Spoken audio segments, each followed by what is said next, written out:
Vijay click ஆவாரா அப்படின்றது ஒரு ஒரு கேள்வி. விஜயினுடைய இந்த எம்ஜிஆர் அவதாரம் கிளிக் ஆகுமா அப்படின்றது இன்னொரு கேள்வி. விஜய் இந்த வேலூர் கூட்டத்தில் தன்னை ஒரு முழுமையான எம்ஜிஆருடைய மறுபதிப்பாக, ஜெராக்ஸ் காப்பியாக, அப்டேட்டட் வெர்ஷனாக எம்ஜிஆர் 2.0 அப்படின்ற விதத்தில் வேலூர்ல அவர் வெளிப்படுத்துறாரு.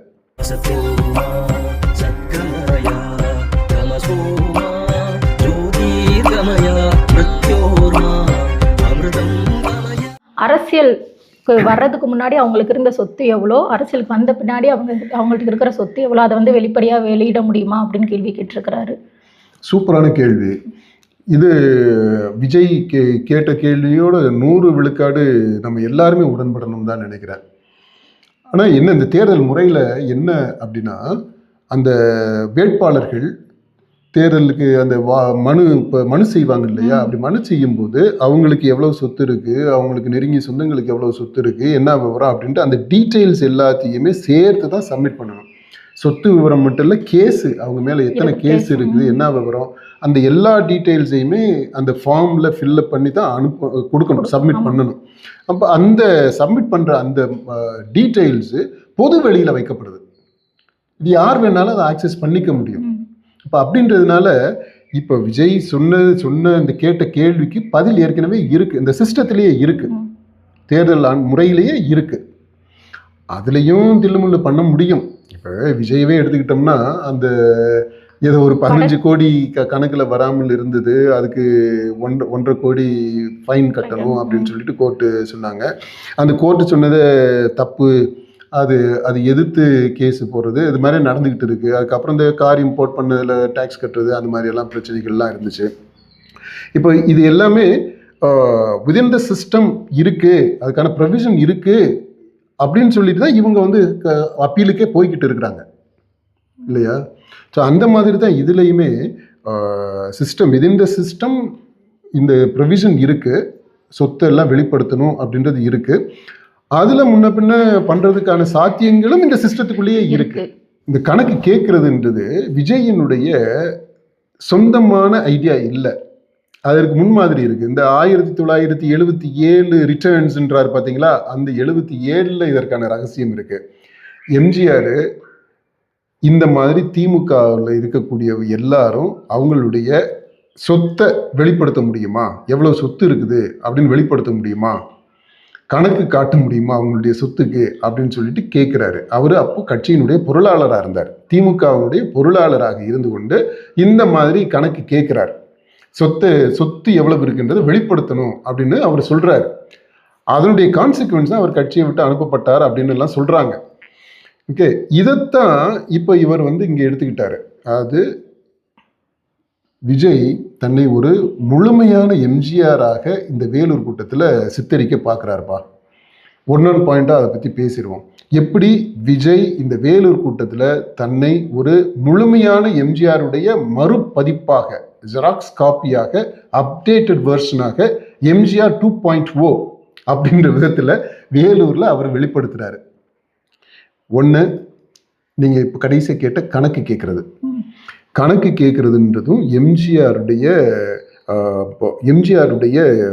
ஒரு செயல், அது முக்கியமான அரசியல் செயல்பாடு. அது கருணாநிதியை கோபப்படுத்தணும் அப்படின்றதுக்காகவே கேட்ட கேள்வி அது, கணக்கு கேட்கறதுன்றது. அது கேட்டதுனால தான் அதிமுகவே பிறக்குது. அதுக்கான பிள்ளையார் சொல்லி அந்த கணக்கு கேட்டது. ஓகே, ஸோ அங்கே வந்து கணக்கு கேட்கறதுன்றது தீய சக்தியை நேரடியாக சேலஞ்ச் பண்றது. தான் ஒரு தூய சக்தியாக இருந்துகிட்டு தீய சக்தி கருணாநிதியை சேலஞ்ச் பண்றது. அதான் அங்கதான் அந்த தூய சக்தின்ற அந்த மெட்டஃபார் இருக்குது பார்த்தீங்களா, அதனுடைய துவக்கமே அங்கதான் ஆரம்பிக்குது. எம்ஜிஆர் அங்கதான் ஆரம்பிச்சு வைக்கிறாரு, தூய சக்தின்ட்டு. இப்போ அந்த விதத்துல இப்போ விஜய் தன்னை ஒரு தூய சக்தியாக ஆக்கி கொண்டு தீய சக்திகளை நோக்கி கேள்வி கேட்கிறாரு. கணக்கு காட்டு, உன்னுடைய சொத்து கணக்கு வெளிப்படுத்து அப்படின்றாரு. அது எம்ஜிஆருடைய ஒரு அம்சம். தூய சக்தி எம்ஜிஆர், தீய சக்தியை கேள்வி கேட்கிறது, தீய சக்தியை சேலஞ்ச் பண்றது. அது மாதிரி இங்க விஜய் என்ற தூய சக்தி தீய சக்தியாகிய மற்ற எல்லாரையும், முக்கியமாக இந்த ஸ்டாலின் அந்த அரசை கேள்வி கேட்குறாரு. ஓகே, கணக்கு கேட்குறது ஒன்று. ரெண்டாவது, எம்ஜிஆர் எப்படி அந்த தேர்தலில் முன் வச்சது என்னன்னா, நான் கணக்கு கேட்டேன், நான் என்ன தப்பு பண்ணேன், கணக்கு தான் கேட்டேன், என்னை ஏன் கட்சியை விட்டு நீக்குனீங்க, என்னை ஏன் அபாண்டமாக பழி சுமத்தி என்னை தண்டிச்சிங்க அப்படின்ற கேள்வி கேட்குறாரு. மக்கள் மத்தியில் தேர்தலுக்கு போகும்போது தேர்தல் பிரச்சாரம், எம்ஜிஆருடைய பிரச்சாரம் இப்படித்தான் இருந்துச்சு. என்ன சொல்றாருன்னா, நான் என்ன தப்பு பண்ணேன், கணக்கு கேட்டேன், அதுக்காக என்னை தண்டிக்கலாமா, இந்த கருணாநிதி என்ற தீய சக்தி என்னை தண்டிச்சது. அப்போ தன்னை ஒரு விக்டிமா, பாதிக்கப்பட்டவனா, பழிவாங்கப்பட்டவனா தன்னை முன்னிறுத்துறாரு. இப்போ அதே தான் இவர் இப்போ இந்த கரூர் விஷயத்துல சொல்றாரு. இப்போ இதெல்லாம் பார்க்கும்போது கரூர் விஷயம் நடந்ததே அதற்கு பின்னால என்னென்னவோ சில காரணங்கள்லாம் நம்ம யோசிக்க வேண்டியது இருக்குது. இந்த சதி திட்டங்கள்லாம் சொல்றாங்க இல்லையா, இந்த சதி யார் செய்த சதி, எதற்காக செய்தாங்க அப்படின்றது மாதிரியான கேள்விகள் எல்லாத்தையும் கூட நம்ம எழுப்பணுமோ அப்படின்னு தோணுது. ஓகே, இப்போ இங்கே வந்து அந்த சிம்பத்தியினுடைய உச்சமாக, அதாவது நிறைய சிம்பத்தியை வாங்கிக்க முடியும் அப்படின்றதுக்காக இந்த கரூரை ரெஃபர் பண்ணுறாரு, அந்த மரணங்கள். ஏன்னா இட்ஸ் ஒரு பெரிய பேரழிவு இல்லையா, அரசியல் வரலாற்றில் ஒரு அரசியல் கட்சி கூட்டத்தில் இவ்வளோ பேர் இறந்தாங்க அப்படின்றது இதுதான் ரெக்கார்டு. இப்போ இந்த மாதிரியான ஒரு மாசிவான ஒரு விஷயம் நடந்திருக்குது. துக்கம், அந்த துக்கத்தில் இப்படி ஒரு பழியை போட்டாங்க அப்படின்னு சொல்லும்போது அந்த சிம்பத்தியும் அதுக்கு ஈக்குவலாக காம்பரபிளாக அதுக்கு வரும் அப்படின்ற ஒரு எதிர்பார்ப்பில் தன்னை ஒரு விக்டிமா முன்னிறுத்துறாரு. அப்போது பழிவாங்கப்பட்ட, நீதிக்கு தண்டனை பெற்ற விஜய், அது எம்ஜிஆருடைய இன்னொரு அம்சம். அடுத்த அம்சம் பார்த்தீங்கன்னா, எம்ஜிஆர் வந்து ஒரு டார்லிங் ஆஃப் த மாசஸ், உங்கள் வீட்டு பிள்ளை எம்ஜிஆர். அந்த உங்கள் வீட்டு பிள்ளை எம்ஜிஆர் தான் இவர் கொண்டு வர்றாரு இங்கே. சென்சிட்டிவ் ஆன சென்டிமெண்ட் அப்படின்னு சொல்லிட்டு அப்படியே கண் கலங்குறாரு பார்த்தீங்களா. சென்சிட்டிவான சென்டிமெண்ட் அப்படின்னு சொல்லிட்டு கண் கலங்குனது. அடுத்து எல்லார் வீட்லையும், ஒவ்வொரு வீட்டிலையுமே பூஜை அறையில் நான் இருக்கிறேன் அப்படின்றது எல்லார் வீட்லையுமே இருக்கிறார் அவர். எல்லார் வீட்லையுமே அவர் வழிபடக்கூடிய ஒரு பொருளாக அங்கே இடம் பெற்றிருக்கிறாரு. மரியாதைக்குரிய, வணக்கத்திற்குரிய ஒரு பொருளாக, ஒரு ஆளுமையாக ஒவ்வொரு வீட்டிலையுமே இருக்கிறாரு அப்படின்றாரு அவர். இப்போ இந்த மாதிரி சொன்னது எல்லாமே டார்லிங் ஆஃப் த மாசஸ், மக்களினுடைய செல்ல பிள்ளை. அதைத்தான் அவர் சொல்றாரு. விஜி, உங்க விஜி அப்படின்லாம் சொல்றாரு பார்த்தீங்களா. ஸோ செல்ல பிள்ளை, நான் உங்க வீட்டில் இருக்கக்கூடியது டார்லிங் அப்படின்ற அந்த இமேஜ். எம்ஜிஆர் அதை தான் செய்தார்.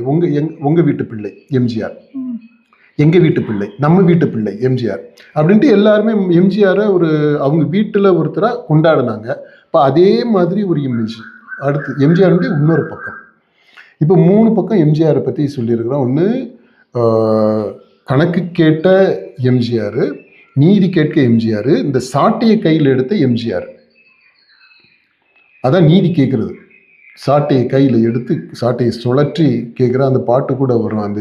அதுக்கு நீதி கேட்கிற எம்ஜிஆர், குற்றத்தை தண்டிக்கக்கூடிய எம்ஜிஆர், தீய சக்தியை அழிக்கக்கூடிய தூய சக்தி அந்த எம்ஜிஆர். அவர் வாளை எடுப்பார், சாட்டையை எடுப்பார், துப்பாக்கி. இப்போது இங்கே வந்துட்டிங்கன்னா, விஜய்க்கு வந்துட்டிங்கன்னா அவர் துப்பாக்கியை எடுப்பார்.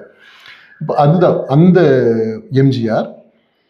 ரெண்டாவது, அநியாயமாக அபாண்டமாக பழி சுமத்தப்பட்டு தண்டிக்கப்பட்ட எம்ஜிஆர். மூன்றாவது, ஒவ்வொரு வீட்டிலையும் செல்ல பிள்ளையாக மடியில் தவழக்கூடிய பேரன்பு குழந்தையாக இருக்கக்கூடிய எம்ஜிஆர். இந்த 3 இமேஜையும் இவர் தனக்கு ஏத்துக்கிறாரு, தன்மேல தனக்குள்ள உள்வாங்கிட்டு இவரை அந்த ஒரு எம்ஜிஆராக பிரசன்ட் பண்றாரு. ஓகே, ஸோ அதுதான் இந்த சென்டிமெண்ட், சென்சிட்டிவான சென்டிமெண்ட், உங்க வீட்டு பிள்ளை. அடுத்து அந்த சாட்டையை எடுத்து சுழற்றுறது தான் அவர் கணக்கு கேட்கறது. அடுத்து சேலஞ்ச் பண்றது, தூய சக்தி தீய சக்தின்றது. அடுத்தது இவர் இந்த கரூர் விஷயத்தில் ஏன் என் மேலே பழி சுமத்துனீங்க அப்படின்றது. இதெல்லாமே ஆக இந்த எம்ஜிஆர் 2.0 இந்த வெர்ஷன், விஜயுடைய இந்த அவதாரம், எம்ஜிஆர் அவதாரம் எவ்வளவு தூரம் கிளிக் ஆகும் அப்படின்றது ஒரு பெரிய கேள்வி. அதாவது விஜய் கிளிக் ஆவாரா அப்படின்றது ஒரு கேள்வி. விஜயினுடைய இந்த எம்ஜிஆர் அவதாரம் கிளிக் ஆகுமா அப்படின்றது இன்னொரு கேள்வி. இதை பற்றி விரிவாக நம்ம பேசணும். அது வேற ஒரு காணொளியில் பேசணும்.